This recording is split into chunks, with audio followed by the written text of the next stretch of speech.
Hello everyone, Daniel aka Mitchen Chicken here. Today I want to show you a deck profile on an archetype I've been playing the last week or so at locals, and I think is really well positioned in the current Paradox Rift meta, the way the meta share of different archetypes have lined up right now. So we're going to get into it. I'm going to talk about the card counts that I play, why I play those certain cards, why I think those counts are good, a little bit of insight into the deck. Not quite a full matchup guide, but a little look at the deck and why I think each card that I play is pretty good. So let's get started. Starting off with 2 Chien Pao EX. So that's something to note already. I know a lot of decks play 3 right now. The reason I play 2 is because you have a lot of options to get it. Irida is such a broken supporter. So there's plenty of ways to search it out. You play a ton of ball search in this deck. You have super rods to recycle, as well as Chien Pao not being your only option as an attacker.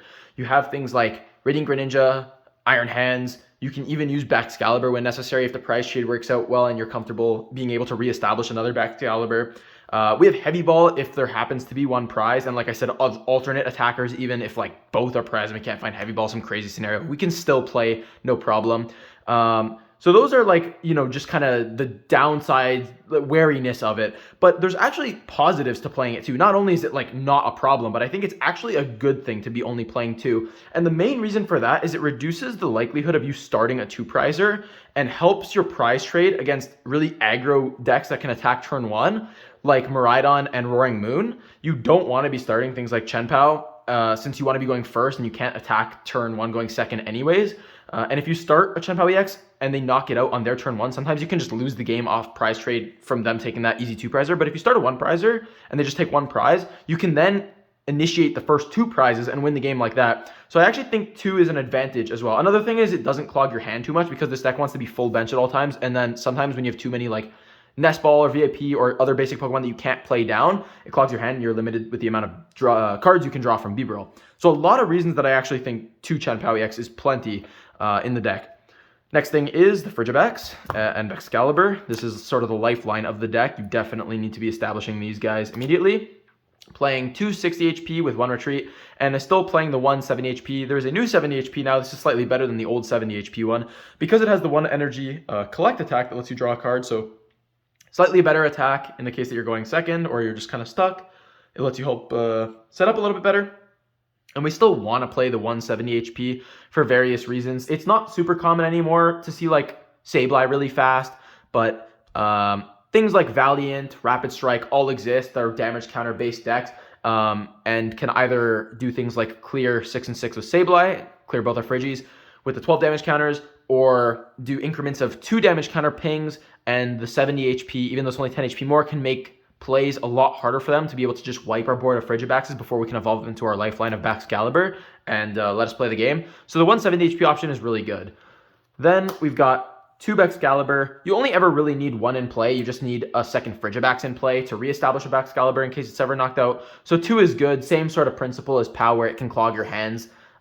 You can search them out with Irida. In the case that both are prized, that's a little unfortunate. It's not as good with Pao. If you prize both Baxcalibur, unless you can take a quick prize and get one of them, you probably lose the game. But statistically, it's about 1 in 100 games. So it's really not a big deal and probably worth being more consistent in most of our other games for the 1 in 100 chance that we prize double Baxcalibur. Even if you play every single game of a best of 3 at a full-length regional, statistically, that should not happen once to you.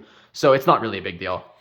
Then we play 2 line of Bidoof and Bibarel. In this case, we do play the 60 HP Bidoofs because it's not as detrimental to us if these both get wiped.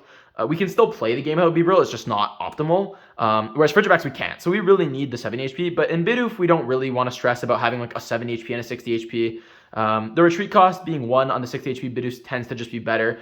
And they also actually have quite an advantage with the Carefree Countenance ability being protected on the bench.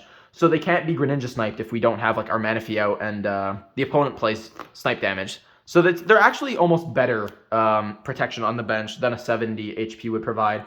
Then Bibarel, in terms of the line overall, 2-2, this deck really needs to rip through its deck. It plays a lot of items, so you can burn a lot of items, draw a lot more cards. It's also quite discard heavy, playing Ultra Balls and Retrievals and stuff like that. And sometimes, once you're actually really set up, you don't even need certain cards, you just need some cards. Like any card to be able to discard fodder, you just need the amount of cards to actually play the game. So Bibarel enables things like, I don't have a big hand, but I have Ultra Ball plus Retrieval for like the Pokemon and energy I need for a game, and it's understood that I can just draw whatever cards to be able to facilitate those discard requirements.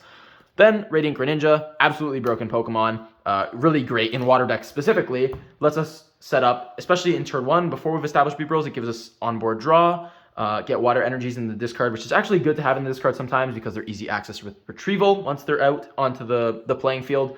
Moonlight Shuriken is also a really easy to use attack in this deck because of Excalibur, allowing you to flood the board with energies whenever you want. It's an attack we can actually use multiple times throughout the game, so Greninja is a great card in this deck. Then I have Manaphy. Manaphy might be a bit of a surprising one. I know a lot of POW decks, not that it's super common yet. I think it's starting to take an uptick in meta share, but they haven't been playing Manaphy. But because I think POW is well positioned in this meta, I think it might be worth including Manaphy now with an increase in POW. It's something that you can kind of meta call for if you think your locals, or even if you're coming up on a big tournament, if you think that tournament's meta share overall is going to have a lot of decks that can threaten Radiant Greninja, like Chien Pao. Another thing would be like Lost Box. Sometimes it's even nichely good for Gardevoir with Screamtail attack. So it can find its use, but it's kind of a meta call of, do you think the decks you're going to be playing against have enough bench snipe? But if you do see an uptick in Chien Pao, do you really want to lose like half the games you played just because you went second and your opponent Radiant Greninja snipes both your Frigibacks? I don't know. Probably not. I found it to be decently worth playing. It can be a little bit detrimental as a bad card, and also lost me a match against a Blocklax recently. So it has its downsides, but it's cuttable, but also good in the right meta, and I think that's kind of up to you when you want to play it. But I think locally I've seen a little bit of an uptick in Chien Pao, so I think it's worth playing. Final Pokemon of the deck is going to be Iron Hands EX. Really good card since it's released in the Chien Pao deck, because we can flood the colorless cost for it with our Excalibur, and then the Lightning Energy attachment lets us use Ampy very much multiple times throughout a game. It's easily recyclable with Retrieval getting the energies and Super Odds putting the hands back in the deck. And it fixes a lot of POW's problems of being able to deal with one prize decks very slowly, having to discard a bunch of resources constantly. It speeds up the game so much more and tips the scales in our favors a lot. So it's a really good card in this deck. Then for supporters, not a lot of them. We just have 4 Irida and Iono, single Iono. First off, Irida, kind of a given. The deck is almost entirely water Pokemon and items, so Irida finds sometimes not the entire combination of what we need. Sometimes we want like 2 items, can't quite get that. But Irida finds almost the entirety of this deck, incrementally at least over time, constantly playing Irida. You get almost everything you want through that supporter alone. And like I mentioned earlier, the rest of the deck is heavy items, so we can constantly draw a lot of cards with Beebrill, and we don't want to clog our hand. The one Iono is just a safety net. Sometimes you don't want a specific water Pokemon or item. You need like just too many. The Iono in hand can act as really good draw power in the early game, just seeing a full fresh 6 cards to unclog our hand or just find more than just a couple pieces that we need. And it also acts as at least a singular out to hand disruption in the mid to late game if our opponent is threatening game in hand and there's not much else we can do. The Iono could potentially save us. Then I've got 4 Battle VIP passes, 4 Ultra Balls, and 4 Nest Balls. Really heavy on the search. I just speed through those because they're pretty standard cards. But the reason we play so much search in this deck is because we really just need a wide board. We need a lot of evolutions in play. We need to set up quickly. We essentially want to go an entire full 6 Pokemon on board turn 1 rather consistently, and then turn 2 at least get a single Excalibur in play, ideally a Beebrill or 2, and then being able to coast along from there. When you get that set up, this deck feels almost unbeatable, and we want to do it as consistently as possible. The less search you play, the less consistently you do that. So that's why we've opted to just play a lot. Then I've also got 4 superior energy retrievals. These are kind of tied in with Excalibur as the lifeline of the deck. We only play 9 energy. If we didn't have a way to recover them often, we wouldn't be attacking very long before we ran out of energy. So these are a good way to discard dead cards out of our hand and draw more with Beebrill, while simultaneously reusing our energies from the discard to continue discarding them with Hailblade, or setting up an Iron Hands again, or Greninja, stuff like that. Next, I have 4 Cross Switcher.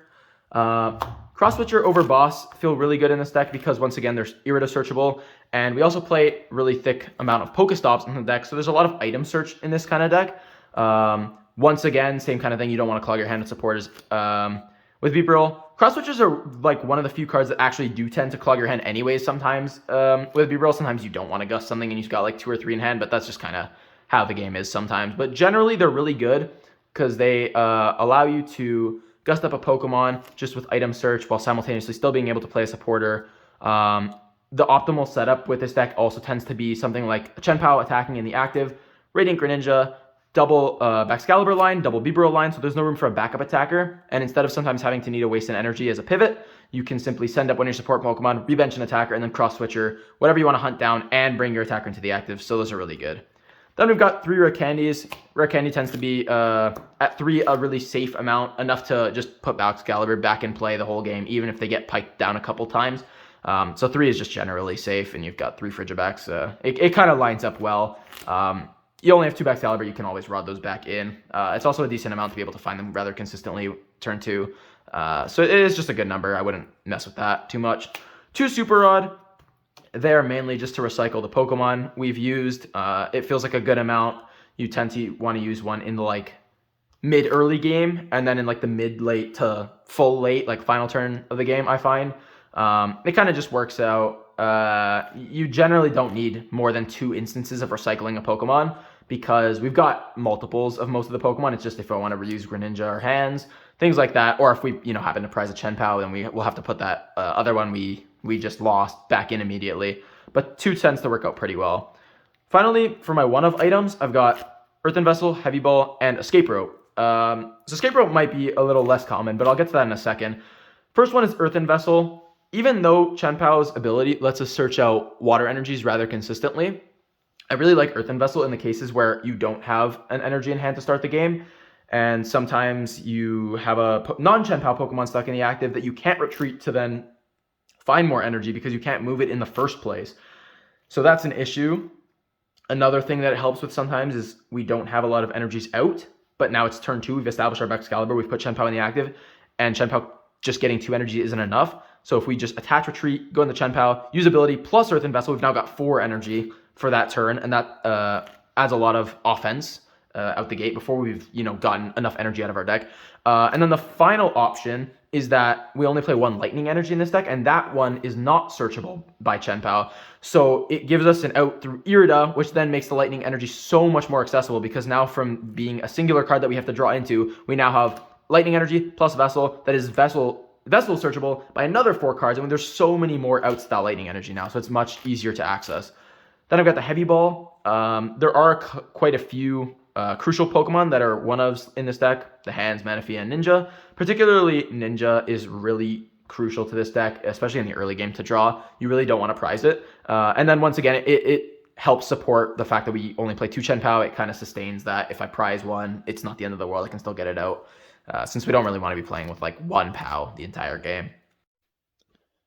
Hey everyone, Future Daniel here. I just realized on watching back the video that I forgot to talk about my reasoning for Escape Rope, and because it's not a very common POW card either, but I think it's quite good, I felt it was worth slotting in this little clip. So the reason I play Escape Rope is because it kind of feels like there's a bunch of niche uses that built on top of each other feel like it's actually quite a good card and justified in playing. So the first one is it allows you to do things like Escape Rope Cross Switcher to reset effects on opposing Pokemon and then gust it back up to knock it out. The only other way you can do things to reset opposing Pokemon would be like Quad Cross Switcher something else, and then Cross Switcher that same Pokemon back up again, which is so bad, almost impossible to pull off, a huge waste of resources. Escape Rope makes it much more seamlessly. There's not a ton of Pokemon that you need to do these things to, but they do come up here and there. Things like Alolan Vulpix, and maybe you can't get your Iron Hands, and Chien Pao has an ability, so you want to punch through that. Or Flying Pikachu that's stopped your basic Pokemon from attacking, and it's not really easy to deal with Flying Pikachu without basic attackers. So things like that is the first reason. The second reason is it can act as a pseudo gust at times.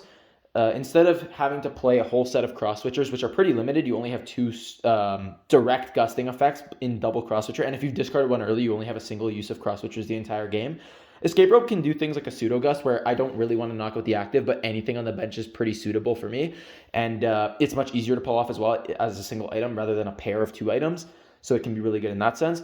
The final reasoning is it can help you actually act as a switching card and move things. It helps nichely against things like control decks. It gives you an extra out to move a bad Pokemon out of the active with an item card. It lets you get out of the active if you just have something awkward in there. You want to get a POW in the active. and you just didn't have access to energy. Maybe Escape Rope was actually in your hand. You didn't get to, like, you were to search out for a vessel and you have no energy in hand, you can't move it. But Escape Rope lets you move a Pokemon. And then finally, the big Pokemon that you want to move is something like Iron Hands. If you start Iron Hands, it's really awkward because you cannot just simply vessel for energy to then attach retreat into POW and then you're chilling. Starting hands without finding a whole bunch of energy almost demands cross switchers early just to move it out of the active, which puts you in a really awkward scenario. Playing rope gets rid of that really awkward scenario a lot cleaner than having to play double switchers or taking an extra turn or two off to amass energies naturally through drawing to move the hands. And that's why I really like Escape Rope. Now I'll pass it back to the main part of the video to close it out. Then going into our stadiums, we've got a full 4 Pokestop. First consideration for 4 is you need stadium bumps in this deck because early path is pretty detrimental to you, being able to get out energies and then discard and draw with Greninja. The other thing is, like I've mentioned a few times in this video, deck is very item focused. That is a big point. So Pokestop lets you draw a lot of cards. It can very often act as just a draw 3. And even when it doesn't, hitting things like energy aren't bad. It's really just the supporters and certain Pokemon when you're still trying to set up that you don't want to hit, but almost anything else off Pokestop is fine, other than other Pokestops. But once again, another reason we play 4. If we lose 1 or 2, we've still got plentiful amount of outs to it in our deck. Then finally, coming down to the energy, I play 8 Water Energy and the single Lightning. 8 feels like a pretty good number consistency-wise, finding them in the early game and stuff like that. And it also, just as a raw math number, POW sometimes needs to hit for as much as 6 Water Energy to OHKO some of the tankiest Pokemon in the game. And 6 is still pretty reasonable to get, even with a couple prizes. So in the worst case scenarios, we've still got more than enough Water Energy to be able to OHKO anything in the game. In the early game, even with like unfortunate prizing. The 1 Lightning, because we don't really want too many Lightning energies in the deck. Like I mentioned, Vessel plus Irida, it ends up actually being much more searchable. Even though it's only 1 energy. The only thing that's detrimental about the 1 Lightning energy is when it gets prized, there's really no access there other than taking it off the prize cards. So on that note, I would say a 2nd Lightning energy is probably my 61st card in this deck if there's anything that I've shown today that you're not really driving with. Maybe the Manaphy in particular, like you don't feel like you need it based on your tournament's meta. 2nd Lightning might be a consideration, but you don't always desperately need it. And that's going to do it. That's my full 60 cards. I hope you enjoyed the video. Let me know what you think in the comments. Like if you enjoyed, subscribe if you want to see more content like that. I hope this was helpful, and I'll catch you guys in the next one. See ya.